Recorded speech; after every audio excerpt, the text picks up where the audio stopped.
silence can be the deadliest roar. Imagine walking into a room where everyone is vying for attention, voices rising, bodies leaning forward to claim space. Yet, in that same room, someone sits back, unassuming, their expression calm. They don't demand your gaze, but somehow you find yourself drawn to them, wondering what they're thinking. While others blitz with declarations, this person listens and absorbs. They note every glance, every hesitation, every flicker of discomfort. In that careful observation, they build a map of the room's hidden currents, and when they choose to move, every step lands exactly where it will matter most. Power, contrary to popular belief, does not need a spotlight. It thrives in shadows where awareness cannot follow. 2,000 years ago, a strategist named Sun Tzu wrote that the acme of skill is to win without fighting. He didn't mean surrender. He meant something far more subtle. He meant deception, patience, and the art of underestimation. If your enemy views you as weak, you hold their most precious asset. Their guard is down. Unseen, you gather secrets, learn intentions, exploit uncertainties, then strike not with brute force, but with surgical precision. In the world as it stands today, corporate corridors, social gatherings, intimate relationships, everyone parades strength, desperate to be heard.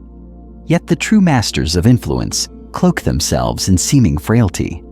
They tap into an overlooked truth of human nature. When we perceive no threat, we expose ourselves. Our mental filters relax, our tongue loosens, our posture betrays our thoughts. We believe we control the narrative, unaware that the quiet figure at the periphery is writing the script. Consider the high-stakes boardroom where a meeting spirals into competitive posturing. Colleagues thrust PowerPoint slides at you, impose agendas, jockey for dominance. Amid them sits someone who never interrupts.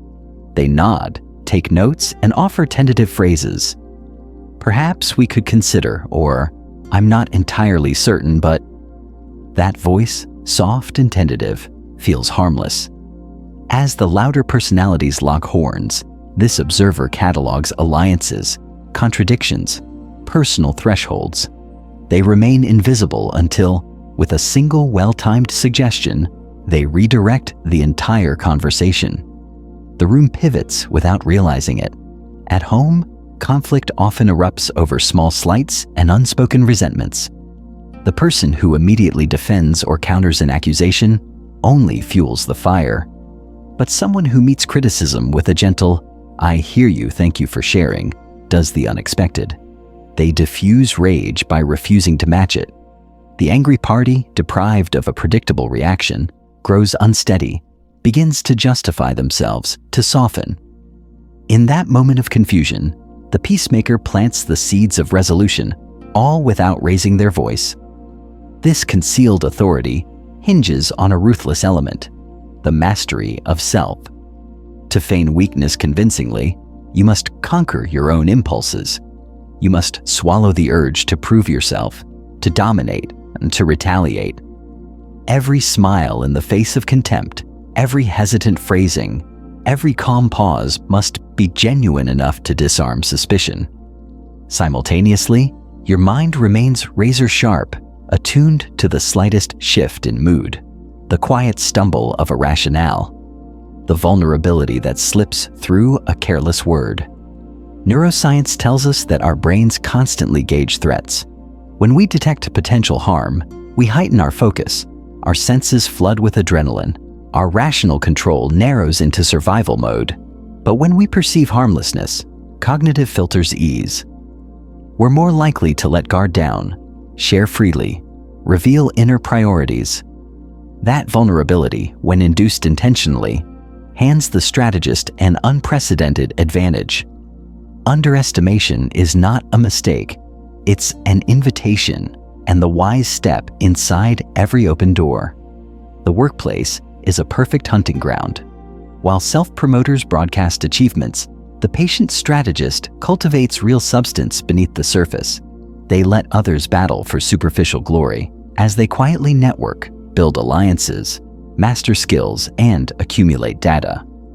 When a crisis hits, when promotions are decided, when power realigns, they surface, unhurried, prepared, with allies and evidence in hand. Their success feels inevitable because they orchestrated the conditions in silence. Romantic entanglements and friendships, too, succumb to the same dynamic. When someone flaunts confidence, demands attention, or lectures on their virtues, the other often recoils or competes. But when a person appears modest, sharing small doubts, admitting minor mistakes, they coax empathy. That empathy breeds trust, which slides into overconfidence. The admirer relaxes, begins to overshare, exposing desires and insecurities. Then, when the modest partner reveals their true self, they hold the keys to the admirer's deepest hungers, fears, and regrets. Negotiations illustrate the principle in black and white. Conventional teaching urges negotiators to project strength from the outset. Instead, a softer approach, presenting options as open-ended, conceding small points to seem pliable, encourages the counterpart to press harder, to believe they're winning. Each concession the other gains is more valuable information, their bottom line, their priorities, their anxieties. Once that data is gathered, the weaker party unveils their core demands at the crucial moment when the opponent has nothing left in reserve, having already spent their leverage. Sun Tzu's counsel to appear weak when you are strong reads like a magician's reveal, misdirection at its finest. True annihilation of resistance occurs without a clash of swords, without the noise of a battle. The enemy dismantles themselves, overextending in the belief of victory. Their own confidence becomes the rope that ensnares them. But mastery of this art demands relentless self-discipline. Emotional disguise is the first weapon, turning aggression into lull, humiliation into a neutral acknowledgement, mockery into an enigmatic smile. The aggressor expects a maelstrom. They receive calm. That rips their mental framework, leaving them vulnerable to suggestion. Next comes the power of soft language. Terms like maybe, perhaps, and I might be mistaken serve as velvet ropes around a cage. They encourage the other to fill in the gaps, to argue, to talk. Every word they utter is a brick they lay in your fortress of understanding. Softness in delivery conceals the iron will behind it. Then, the low-profile strategy, choosing visibility only when it serves your purpose. While others chase fame and approval, the discreet gather everything unnoticed. They watch side conversations, intercept confidences, and connect dots no one else sees. They become the spider in the center of a web of information. Finally, the greatest trick of all, false vulnerability. Strategic errors in trivial matters, naive questions, pausing as if confused. Each feigned weakness lures the opponent deeper into the belief of supremacy. In that illusion, they strip themselves bare. Only then does the silent strategist reveal the truth, not with a roar, but with a whisper, a proposal, an email, a plan that snaps shut like a bear trap. This is not about cruelty. It's about control. It's about shaping outcomes without needless conflict, about conserving energy for the decisive moment.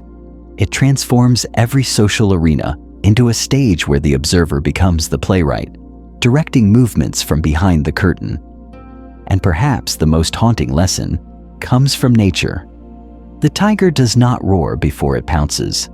The shark remains beneath the surface, undetected until the kill. The praying mantis sits motionless, waiting for the perfect strike.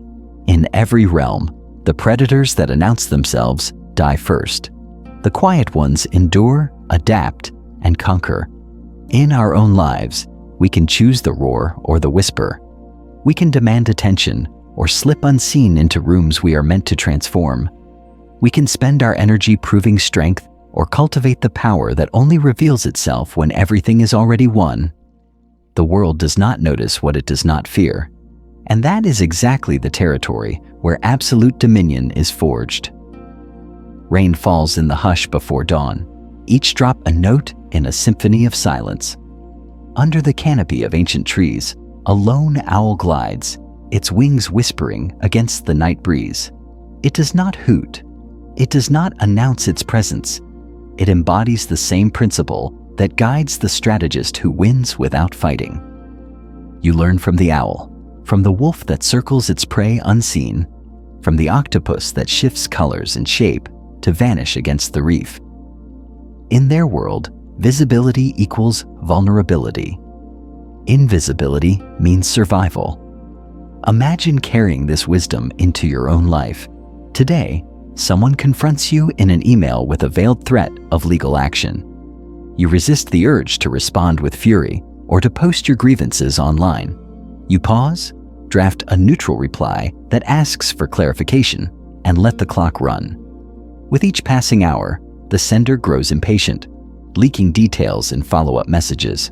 By the time you engage substantively, you hold the keys to their intentions, budgets, deadlines, and fears. You craft a response that solves their problem on your terms, and the supposed threat dissolves before you've drawn a line.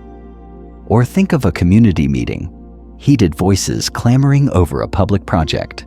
The loudest debaters earn applause, but also scrutiny. Meanwhile, you stand in the back, arms folded, voice low, head tilted slightly. Questions you ask later when people lean in seem small. How did we calculate that budget? But steer the discussion. You guide the agenda toward alternative funding sources, away from the contested land parcel. Others believe it was their idea, but you planted the seed. This is the final frontier of the invisible strategy, transforming collective narratives. Throughout history, empires rose on the backs of drums and trumpets, only to crumble under the weight of their own noise. Meanwhile, cunning diplomats orchestrated alliances in candlelit rooms, away from prying eyes. They built networks of loyalty through small gestures, personal favors, unrecorded promises. When war drums grew silent, those alliances remained intact, and history turned on their invisible hand. Now, you stand at the threshold of this same methodology. You have seen how underestimation softens the defenses of the mighty.